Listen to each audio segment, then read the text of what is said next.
Everybody, please make your way in. We're about to get started.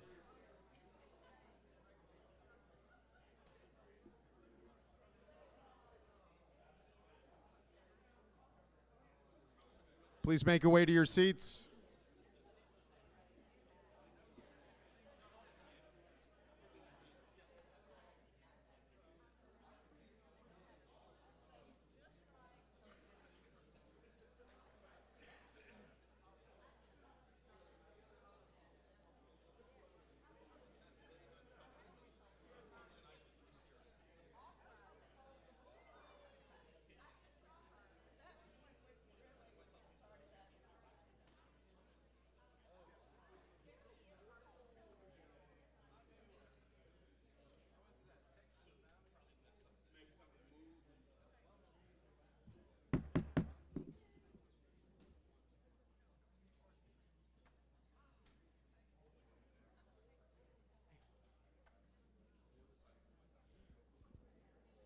Everyone, come on in. I'd like to welcome everybody and reconvene this meeting.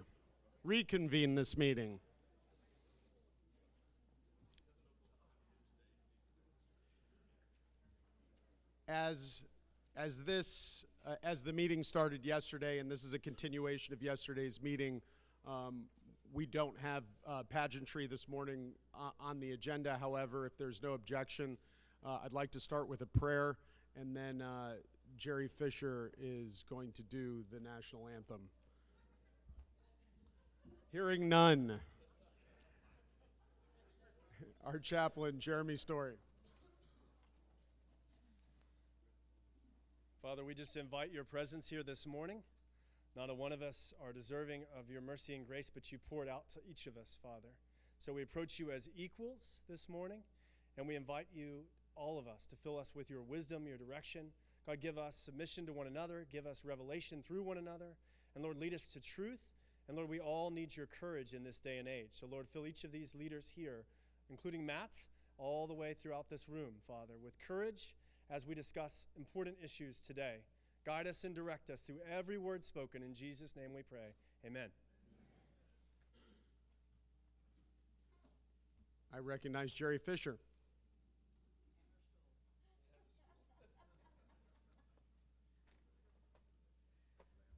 Okay, y'all don't have to worry. I'm not singing, okay? I was kicked out of kindergarten choir, never to sing again. But we do have a special tribute this morning to the one who can sing the national anthem better than anybody here. Troy, are we ready?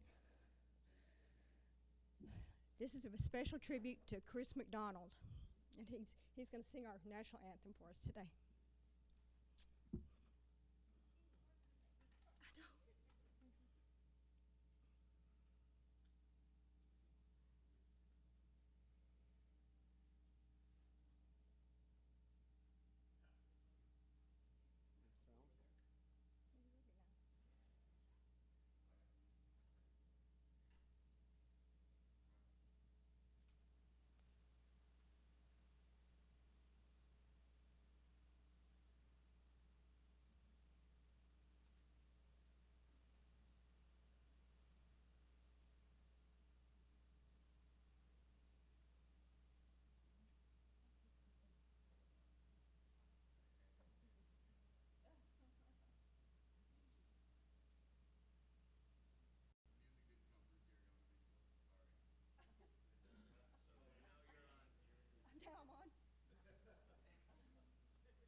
God bless Chris McDonald.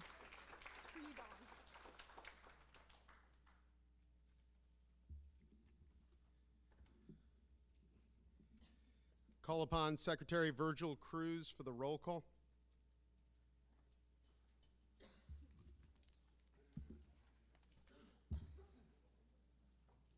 Thank you. And if you're not here, you have to tell me. Seeing if you would catch that. Again, the quick reminder is if your counterpart arrives late, please have them come in and check with me. And if you need to leave this afternoon, if you have a new proxy, you need to bring that to me. And if you have a default proxy and you leave, you need to check out. Or if you don't have a default proxy and no one's going to vote for you, then please also tell me. So checking in, checking out, simple stuff. So Chairman Matt Rinaldi. Here. State Vice Chair Dr. Dana Myers. Present. Secretary Virgil Cruz, I'm here. Treasurer Fred Tate. Here.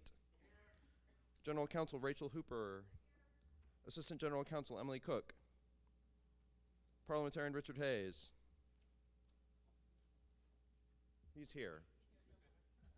Sergeant at Arms Mike McCloskey. Chaplain Jeremy Story. Here. Finance Chair Representative Mays Middleton. National Committeeman Dr. Robin Armstrong.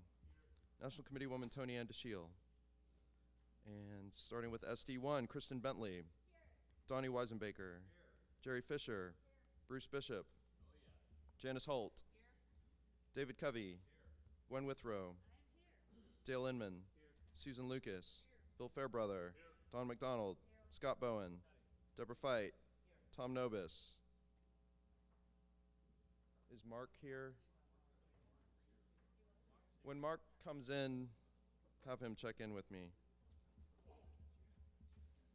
Maggie Witt. Jim Pickle. Ann Gebhardt. Dan Tully. Susan Wright. Matt Tiskus. Galen Devine. Ken Moore. Jill Glover. He's here. Thank you. Jill Glover. David Wiley. And I've got you, Mark, now. Thank you. So Mark is here for Tom Nobis.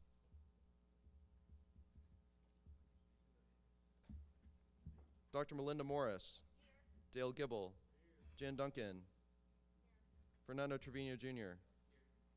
That was tepid, Jan. That was pretty tepid. Gail Stanart. Rolando Garcia. Susan Fountain. Matt Patrick. Becky Green. Roman Klein. Cheryl Thompson Draper. Howard, are you carrying her proxy? Is Howard here? Okay, so neither one is here. They need to check in when they get here. If 17 and 19, just watch out for that, please. Kelly Perry. Fernando Garcia. Grace Jones. Chuck Burnett. Tony Trevino. Mike Monreal. Debbie Duke. John Carr. Elaine Cook. Ed Zenner. Mary Jane Avery. Andrew Eller. Naomi Narvaez. Chris Bird. Karen Marshall. Kiko Canseco. Morgan Graham. Carmen Calderon. Linda Hogue. Steve Evans. Robin Cooper. Adolfo Tejas. Rachel Horton. Britton Brooks. Tisha Crow. Thomas Warren. Thank you, guys. And Mr. Chair, you do have a quorum.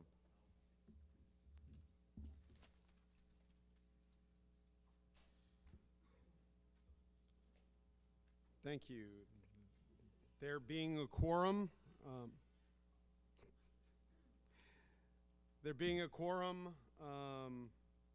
Jen Hall, RPT Organization Director, do you have anything?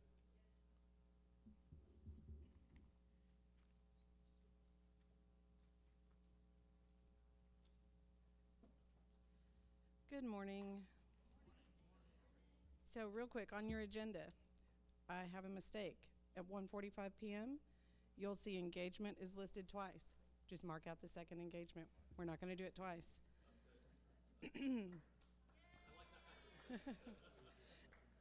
So in your digital packet, in the only SREC folder, you'll have the treasurer's report In the committees folder, right now there's rules, resolutions, and election integrity. And then just 2 other things on your name tents. Galen, I know yours needs a correction, but if anybody else needs a correction, just let me know and I'll get that corrected for the next meeting. And then after the meeting, when you guys are done and adjourned, if you could vacate the room fairly quickly so that we can clean everything up. A lot of you like to help us clean, and we appreciate that, but it's probably easier for staff if you just let us do it. So thanks, that's all.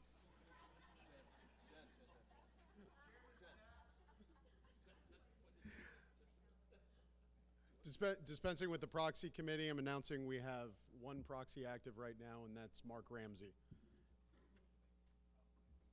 We have the reading and approval of the previous meeting's minutes. The first item on the agenda is the reading and the approval of the minutes. I call upon Secretary Virgil Cruz to read the minutes from.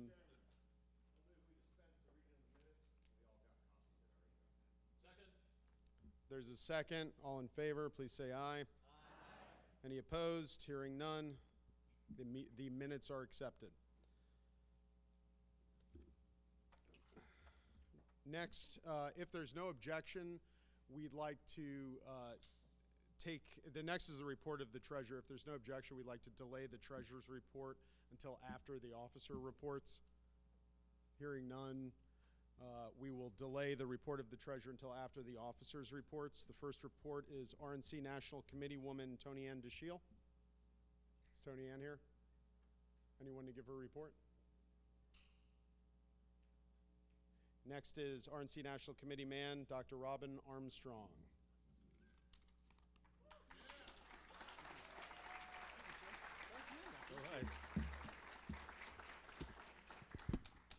All right. Thank you very much. So last night when I went to a football game. My son plays varsity football, so they lost really bad last night. So. But my son had a catch in a few yards, so that's one bright spot. But anyway, so I was telling my wife that I was gonna drive in this morning, and I said, yeah, I usually leave about 5:30 because I live in Galveston County, and she says, hey, you could probably leave a little later. Your report's not gonna be till later, right? And I looked at the thing, and I was like, yeah, it's at 10 o'clock, so yeah, you could leave around 7. I said, I'm glad I didn't do that. Chairman, y'all dispensed of the treasurer's report and a lot of the other stuff. So, hey, it's good to be here. My name is Dr. Robin Armstrong. For those of you who have not met me, I'm your national committee man. And so I also, I actually am a county commissioner in Galveston County now as well, just to kind of let y'all know that if y'all did not know. So it is I think it's the best job in Texas. My wife is so happy I lost that other race. She's really happy. So that's just it. And my sons are happy too. So everybody's happy I lost that race. This week has been a very interesting week. I've been in court all week this week, and so but I won. Yesterday we got a favorable verdict, so that's good. So to all you lawyers out there, I am never gonna settle. I'm never gonna settle. So just know that. They try to force you to settle, but I'm not gonna settle. I'm gonna fight it out. It was miserable though. But I won, so we won yesterday, so that's it. So hey, I'm going to talk just a little bit about what's going on nationally, what's going on in the country. So I'm going to go over some stuff here. While Joe Biden and the Democrats deliver high gas prices and the worst inflation in 40 years, Republican-led states are delivering more jobs and lower unemployment. And so the Labor Department just released a bunch of data. And it shows that Republican governors and legislatures are actually leading the way in getting America back to work. And so I'm going to go over some statistics here that really highlight that. And this is something that we really can't talk about a lot because our states, Republican states, are actually being very successful, and blue states are failing. The top 3 states for jobs recovered are all led by Republicans. 12 of the 19 states, I can send this to you all so y'all don't have to write it down real fast. I could just send it out. And so y'all don't have to write. And so 12 of the 19 states that have more jobs than when the pandemic hit are Republican-led. And Texas, of course, is in one of those states. Out of the top 18 states, the lowest unemployment rates, lowest unemployment rates, 15 are led by Republican governors and 14 have Republican-controlled legislatures. 10 out of 12 states with the lowest unemployment rates are led by Republicans. The average unemployment rate for the nation's 28 states with Republican governors is just 3%. Democrat-led states have an average unemployment rate of more than 3.7%. 70% of states with unemployment rates lower than when the pandemic began are led by Republican governors, and 80% have Republican-controlled legislatures.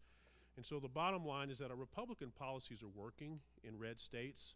Republicans are delivering a faster recovery and lower unemployment for their states, setting an example that Democrats in Washington and across the nation should emulate. I don't know if y'all saw this, but Kevin McCarthy, we had a conference call with him a few days ago before he released his commitment to America, and so that is out now. And so it has 4 basic pillars. There's a lot of details to it, but the 4 pillars are: it's an economy that's strong, a nation that's safe, a future that's based on freedom, and a government that's accountable. And that is 4 pillars of the Congress commitment to America. And so it's a significant program. You should look at it. I'm hearing some talks. The first thing they say they're going to do is make sure that they do not fund those 87,000 IRS agents. And so that's a significant thing that we obviously all want. So Democrat failures during the Biden administration. So August producer price index rose by 8.7% last year. It's the 17th straight month that wholesale inflation has been above 5% year over year. August consumer price index soared 8.3% compared to last year. And so what does that mean? It means fuel oil is up in prices, 68.8%. Eggs are up 39.8%. Airfares are up 33.4%. Gas is up 25.6%. Milk is up 17%. Groceries are up 13.5%. This is the largest increase in grocery prices that we've seen in 43 years. Baby food is up 12.6%. Meat, poultry, and fish are up 8.8%. These are really, really home issues. These affect people and where they live. And so I think it's important that this is the message that we're talking about, inflation. It is affecting your pocketbook at home. I haven't mentioned Democrats' failures in criminal justice. We see this certainly in our larger cities in this country, and certainly in Harris County and in Travis County and in Bexar County. Murders, aggravated assaults, thefts, and rape are all up nationwide, especially in our inner cities, in the most vulnerable areas where folks talk about, that Democrats say they care about the inner cities. Criminals are let out of jail, murderers are released on minimal bond, illegal aliens are allowed into our country just because they show up at our border. This has increased sex trafficking, cartels, Chinese synthesized fentanyl. All these things are affecting our nation adversely right now. You talk about the trans movement that's going on. They're raiding homes of political opponents, which is extremely frightening right now. One thing y'all probably don't know about is the Democrat Party actually subpoenaed the Republican National Committee and one of our large vendors that houses all of our information, all our private information. And so they wanted to get access to that information solely for political purposes. There was no reason for them to want that information. Fortunately, the RNC spent a ton of money to fight that and was able to push back, and they finally rescinded their subpoena. And so we didn't have to. And fortunately, the company that actually is based in the Silicon Valley, fortunately, they stood with us and didn't just give this information over. That is a serious, serious breach of what is right, and it's to subpoena that information is just absolutely it's unethical and wrong and illegal.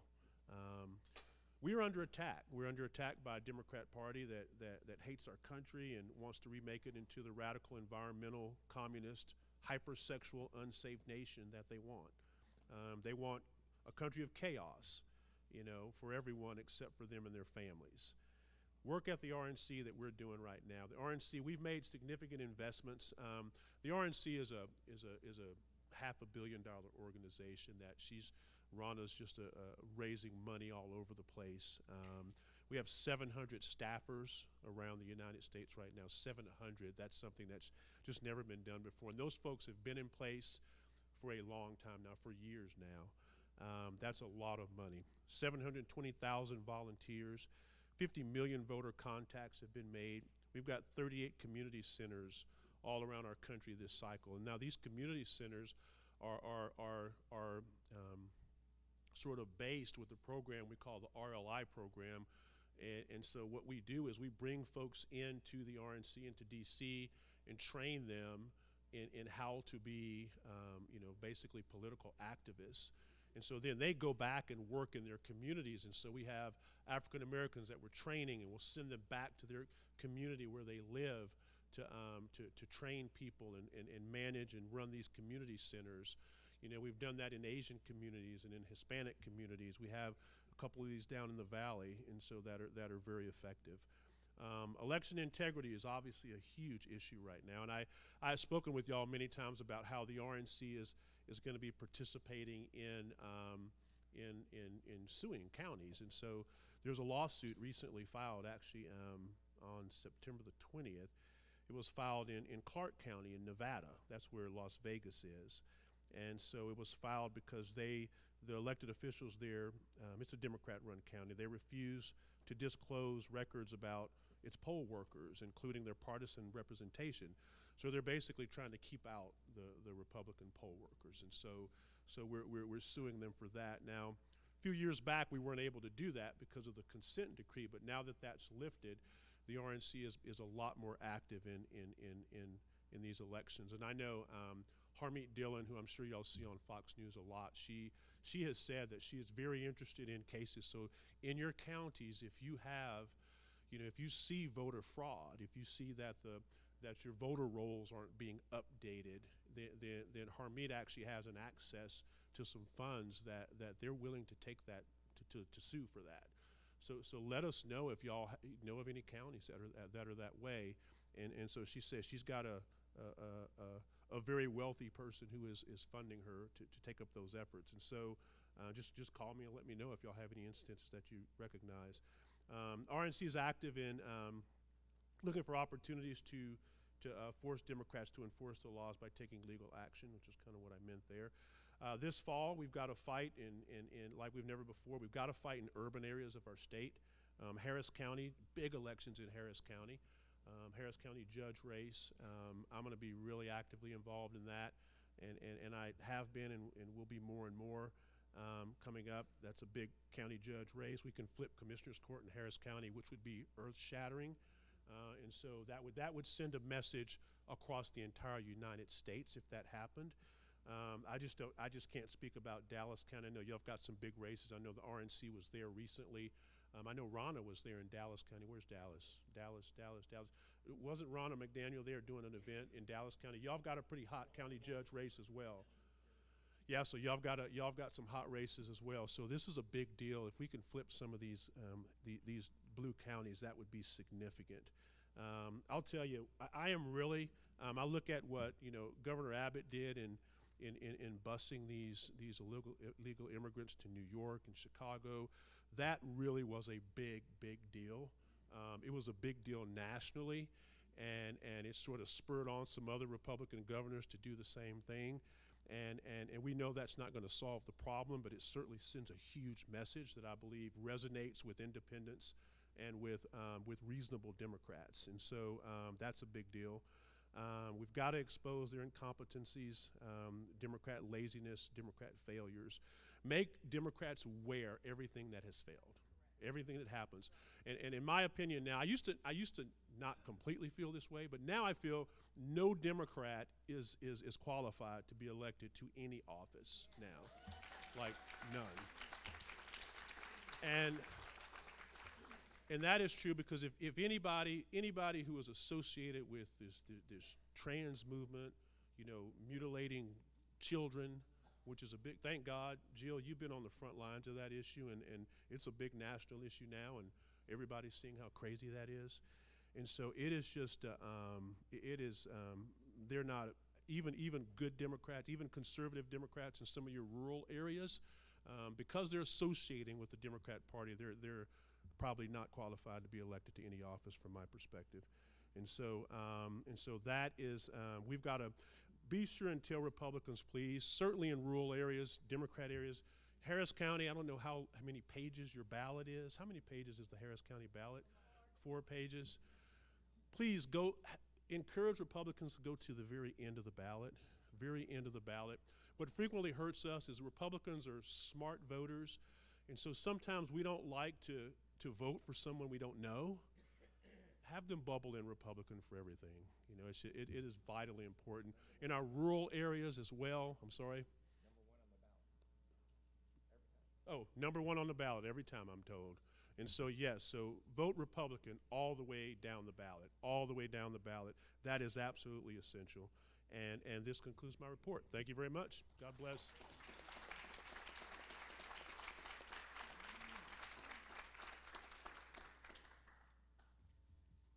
Thank you. Now we have the report of the State Vice Chairman, Dana Myers. I call in Dana Myers.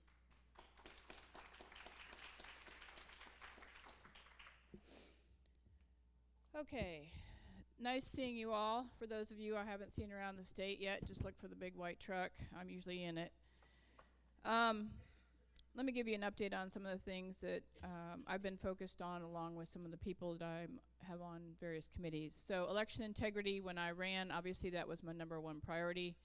The ERIC task force is alive and well and has been working now for a number of weeks. The more we delve into that and find the left tied groups and the money and tracing that and bringing that to our elected officials, including Tony Andeshiel, who's actually on the committee, so that we can help bring the message to her and give her some talking points as well. It's become abundantly clear, personally, my personal opinion and many of those on the committee, that we obviously need to get out of this.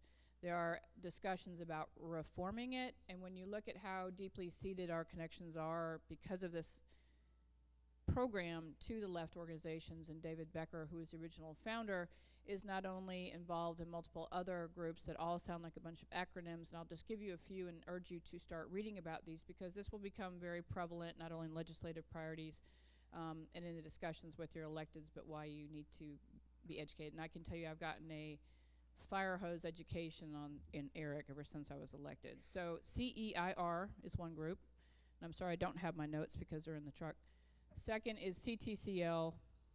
The latest permutation that he is now connected with is one called EOLND, which is basically an advocacy for giving the elections administrators access to defense litigation and communications help if they feel that they are being pressured or oppressed or da-da-da-da-da. And I can tell you that it's never really any of the right groups, it's all left. The other thing that we're finding is there's a lot of data harvesting that's going on that way that is then being recirculated back into the leftist organizations. And I think that's probably partly how they're finding who they need to go recruit. I won't get into the Revere program, that's another thing to read about. But anyway, we're making great strides with that. Not only do we want to not necessarily improve it, because there are some national efforts right now from other member states on our side that are trying to basically become the majority on the board that controls it to make those changes. But I can tell you that will probably take over a year for something to happen. So we are looking at an alternative to present to our Secretary of State and our legislative body and our constituents, essentially, so we can educate them as to why we need to get out of this. To date, ERIC has spent approximately $1 million of state money, and we still have not gotten a very valid number on how many bad voters have been removed. I won't disclose the number that we were told, which was just paltry. I can tell you in Harris County alone, from the efforts of the grassroots organizations and the ladies' clubs that are doing voter roll purging with Alan Vera, we're way over that number. So if Harris County alone can prove that this doesn't work numerically, and I know McLennan's working on that, Tarrant's working on it, there are groups all over the state that we're connecting with that have been working on this. So it's really that we need something else. We have found an alternative, at least one choice so far that's been very good and will be very cost effective. In fact, speaking to that gentleman, he will be running a live demo on Harris, Tarrant, and probably we're going to try to add McLennan, since we do have data on what we have found as bad voters in those areas. That will be very cost effective. In fact, Texas will not have to pay for the 25 licenses that we will be granted, because there is a big donor in a different state that has targeted 5 states to donate $50,000 so that they can actually do this investigation. So other than some manual costs, I think we'll have a very good cost-effective demo. And from there, we can decide if we want to run the state, which I am very much for. Besides that, I'm on a weekly National Integrity Network call, which for those of you on the Election Integrity Task Force, please connect with me and I will see what I can do about adding at least your chairman and potentially your vice chairman on that call. It is with the likes of Cleta Mitchell, Ken Cuccinelli, all the big states. They're doing a lot of great work on this, and I can tell you that everything that Committeeman Armstrong talked about are things that are on that call. Just yesterday we had an hour in the morning, which is breaking news, and you can tell where the lawsuits are going to be coming, because the red states are not only fighting back, they're also trying to pass legislation, and there's a lot of litigation that these foundations are now putting forth to the Democrats, so we're taking the fight to them. Still working on border security. For those of you who know, I'm not on that committee, but I will be helping them, because obviously election integrity and border security are tied together. The issue of giving these illegal immigrants either social security numbers or ID cards, which they're then using to go to the DMV and get driver's licenses, is a circuitous backdoor route on how they can become voters. Second thing that I mentioned at convention, my purpose is to organize and help the county chairs and the precinct chairs become the most up-to-date that they can, using the GOP data center as well as the latest technology tools, which I think we need to provide them. I know that many counties have this access already, and I'm not here to tell any county what to do, but I want to make sure that our red rural counties, which is where I've predominantly been traveling for the past 3 weeks, have the tools so that we can keep red Texas where our vote is, which will help swing the elections, make sure that they are well prepared and well armed. This includes everything from texting programs that they can afford to how to do a background check, because we're hearing more and more about infiltration into the Republican Party, especially in some of the areas that are a little more swing. Mailers, database use, block walking, and actually describing what advantage and until I'm tired. Advantage and the other one we use in Harris County. Sidekick, sorry. Yeah, sorry. You can tell I'm tired. Because it's very interesting. A lot of those counties don't know how to plug into that program. So we're trying to make sure that that's all done.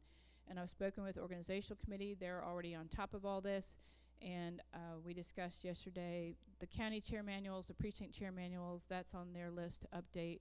And I appreciate anyone who's out in their SRECs. If you hear something, or if you hear of a county or an area that's floundering, please let me know, because it may be somewhere on my drive. And when I say drive, I've probably done over 4,000 miles in the past 3 weeks, trained about 40 different counties in 12 different cities. So let me know if you hear of something, because that may be something that we can locally help you with. Let's see. Also, a request for the SREC. If we can get a list of the grassroots organizations in your counties, if you want to ask your groups to do that, I would appreciate it. I think it would be very vital to create a grassroots organization sort of TripAdvisor. So we have actual database with the leaders' information, cell phone contact, email, and essentially maybe what their legislative priorities are. If we can create an Excel database so that we can use that during our legislative priorities, and also to get information out and to share information of what they're doing, I think that would be a great amplifier to the work that we're doing. Third thing that I will be advocating for, and I need to talk to Matt more about this, is I've learned from these counties that they often don't have data. Yes, we have the GOP database, but I think it would be very prudent if we can essentially make sure that we have good lists, and that the lists also have a local county component, so that we can seed each of these counties with their own database to get them started. I know many should have them, but should does not equal have. And so if we can do that and make sure it actually gets done and then teach them how to add their own data locally, I think that would be a big boon for them, and it would probably assist them in doing their job, because obviously the precinct chairs and the county chairs are the first line of our Army. Fourth, I am now the vice chair of the Finance Committee, and I had a nice meeting with a bunch of volunteers who showed up yesterday who didn't know they were volunteering. But there were some great exchanges of ideas, and one of the things that we all agreed upon is obviously trying to build a network across Texas of sustainable donors in all different levels, small dollar, mid-level, and also top dollar.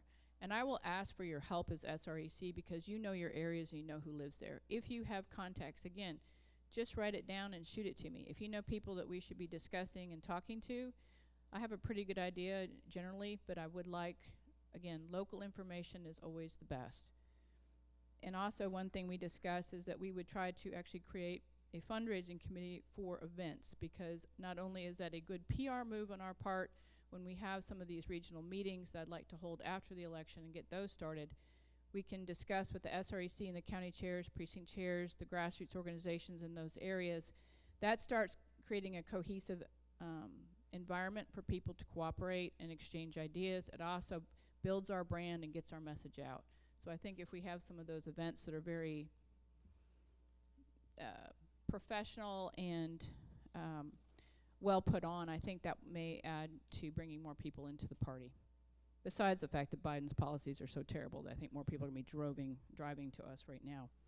And last, I did mention it already, I would like to try to work with the SREC and the county chairs as well as the grassroots organizations to create these regional meetings on a scheduled basis. I think I've also discussed this with partnering with the candidate development committee, so that as we not only get our message out, we can start recruiting talent around the state. And I know that I've heard from many county chairs that would like the party to show up in the various parts of Texas, and I know that we can't be at all places at once, so I appreciate all your help. And thank you for everything you're doing.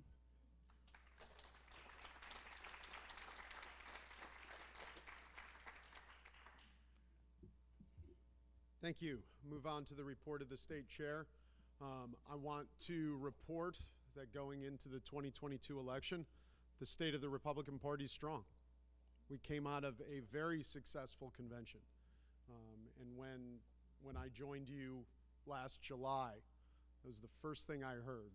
People tried to strike terror into my heart about convention. They said we were sitting on a $600,000 time bomb with certain contracts we had. They said we couldn't raise the money because we hadn't started doing it as of July the year before. So we did pull it off. We had a convention that was tremendously successful. We have a conservative platform. And once all the dust settled, which we didn't know last organizational meeting, we had in total $1.68 million in receipts. We had $1.75 million in expenses for a total party contribution of $75,177. We came out with zero debt, ready to ramp up for this 2022 election, and thank you for all of your help in doing that.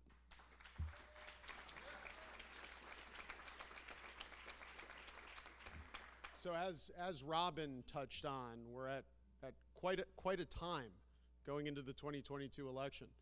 You know, we've all been involved in politics quite a while, and we always hear it's the most important election of your lifetime. And, well, finally, it really feels that way. You know, for those of us with small children, what's going on in this country is terrifying. And then you look on television, the logical disconnect with what you're seeing. Remember, the week before last, watching it was CNBC or Fox Business, and watching Joe Biden declare victory over inflation. At the same time, the Dow Jones in the corner was sinking 1,200 points because of inflation. We saw Martha's Vineyard declare a humanitarian disaster because of 50 illegal immigrants shipped there. As everybody in Del Rio, Texas was watching their television in disbelief. But the absurdity of it, we can't get caught up because it is a very serious situation. It isn't a funny one, although sometimes all you can do is laugh. But we have inflation that's absolutely killing Americans who are working class, who are trying to feed their children. In the past year, Americans have lost 1 month of their salary due to inflation caused by this administration. We see crime in cities that are out of control. Murder rates have increased more than any year since we started recording. We're back in many cities to 1980s levels of crime. We've seen a border, obviously, that's a humanitarian disaster, where illegal immigration is encouraged. It's not only not prevented, it's encouraged, and it's unsustainable. And the federal government is doing absolutely nothing. So this is where we go into this election. What's even more terrifying is we see the same thing happening worldwide, just at different stages. We see the progressivism and leftism that's seeping into every Western culture and every Western government and every Western society. And the ones where it's farther along, it's destroying them. We've seen Sri Lanka's government be toppled as a direct result of leftist environmental policies with farming that cut yields by 50%. People were starving. We see people unable to buy stoves and wood for energy to keep them warm in the wintertime in Germany, where now it is more expensive to operate an electric car than it is to operate a gas car because of the price of electricity and green energy policies. That's the future we have here if we keep electing Democrats to high offices. So what are we doing about it? Well, as a party, we've always done engagement. Governor Abbott has an engagement program as well that's touched millions of voters. Together, the Texas GOP with the RNC is touching millions as well. And I think combined, they were over 5 million voter attempts with our Victory Project. We've started doing something this election that I think was very important to do, because a lot of what the party had done before is duplicating effort. Campaigns have their voter engagement project. The governor has his voter engagement project. State reps do. And we wanted to do something that provide value that wasn't being provided. And we saw that opening in election integrity. And thanks to John Beckmeyer for all of his very hard work with this. Really.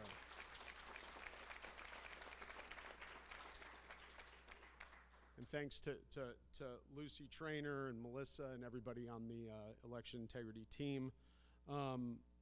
In total so far, what we're trying to do is train as many poll watchers to get eyes on as many ballots as possible. It's effectively on a smaller scale what Glenn Youngkin did in Virginia, getting every polling place manned.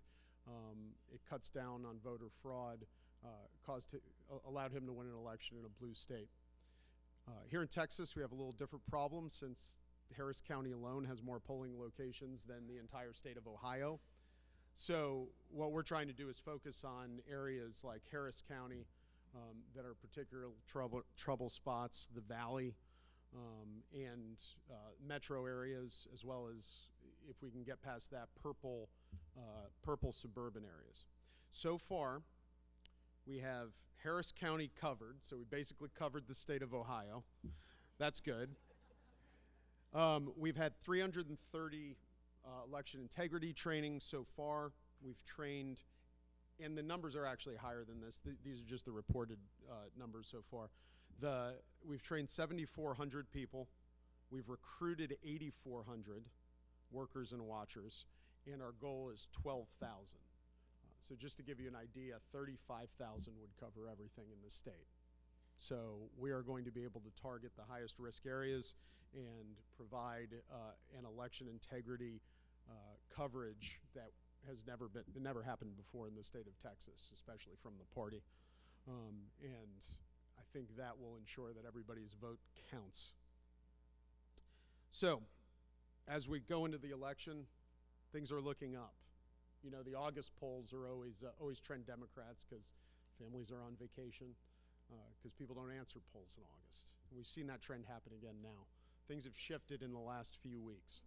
and it's looking more and more like the wind's at our backs. But don't mistake the climate for the weather.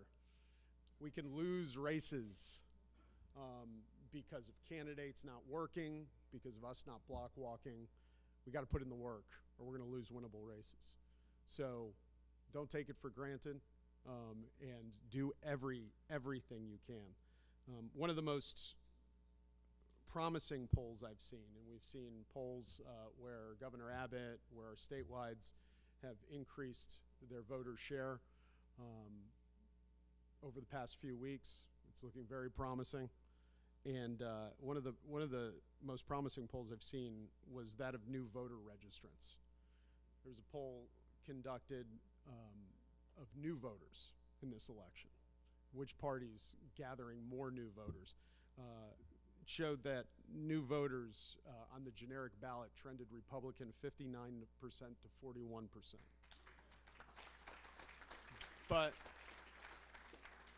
And this was in all age groups trending our way. On issues, they were even more conservative. They asked whether or not they agree with banning puberty blockers for children. 62% said yes. They asked whether or not they support banning taxpayer benefits to illegal aliens, and 65% said yes. And more than 70% said they agree with banning vaccine mandates. So as we go in, we have a lot of reason to be optimistic, but just reminding you what's at stake. I took down a couple quotes I saw from prominent Democrats the past few weeks. Obviously, we had the Biden, speech labeling half our country a threat to democracy. Democrats, prominent Democrats, are saying Republicans are a threat to democracy. I heard terrorism is terrorism, whether it's from Al-Qaeda or Make America Great Again. I've heard you can't be civil with Republicans. We saw just this week, a man in North Dakota ran over a teenager with his car and admitted it was because of his politics. And he was a Republican, the kid.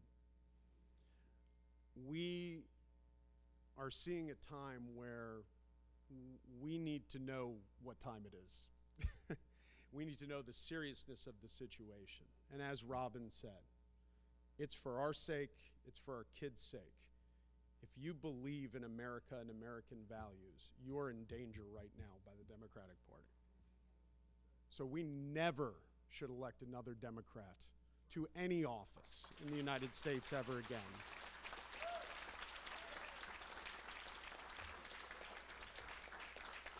And by God, we should never appoint any Democrat to any office, like committee chair. Thank you.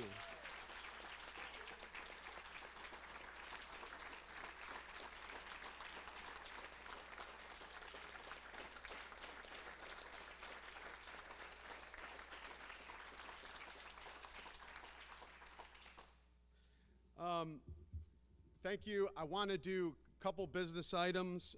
First thing, I'm going to do some appointments and then go into a quick executive session. So first of all, we have confirmation of county chair appointments. Do you have the slide? Oh, nice. I forgot about that. Since the last meeting, I've appointed the following individuals to serve as county chairman. St. Augustine County, Arthur Bedford. Instead of me pronouncing the counties, because I'm inevitably going to mispronounce them, I'm going to refer to the list. So I'm going to make the counties as projected. Can you scroll down a little bit? I want to make sure.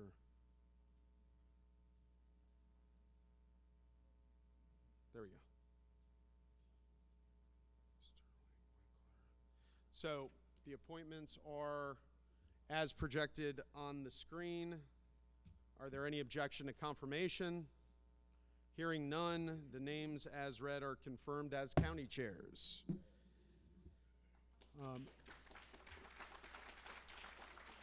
Can you scroll to the bottom? So now we have, out of 254 counties, 250 are filled. The 4 vacant counties are Castro, Crockett, Culbertson, and Zavala. We do have a prospect for the last one. And if you know anybody from Castro, Crockett, or Culbertson, please let us know. Secondly, I've appointed the following non-SREC members to the Legislative Priorities Committee.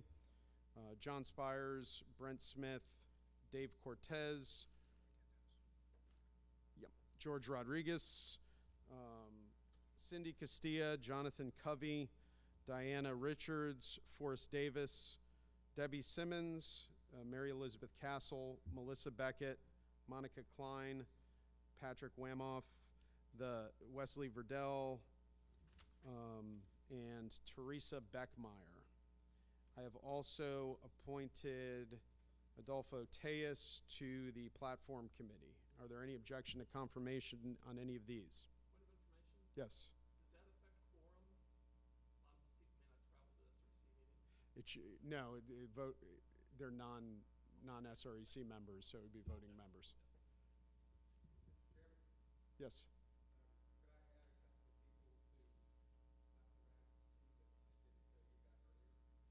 No.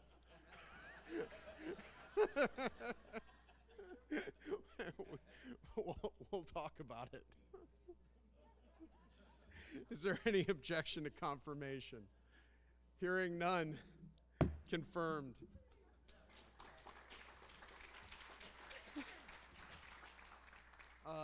Can I ask the Sergeant